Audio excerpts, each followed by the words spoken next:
Daralun pakar ekspresi mengatakan ekspresi Ferdy Sambo terlihat santai saat mengikuti sidang kode etik.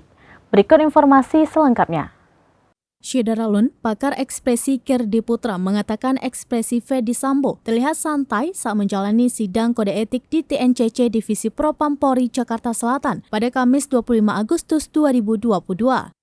Ia mengatakan hal tersebut terlihat dari gestur wajah Ferdy Sambo. Ketenangan Ferdy Sambo, kata Kirdi, juga nampak dari posisi duduk saat berada di ruang sidang.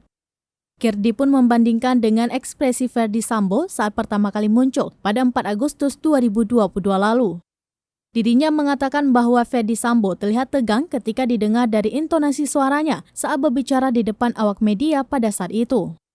Dengan perbandingan ini, Kirdi menekankan adanya perbedaan signifikan kepada Ferdy Sambo saat pertama kali muncul dengan saat menghadapi sidang etik.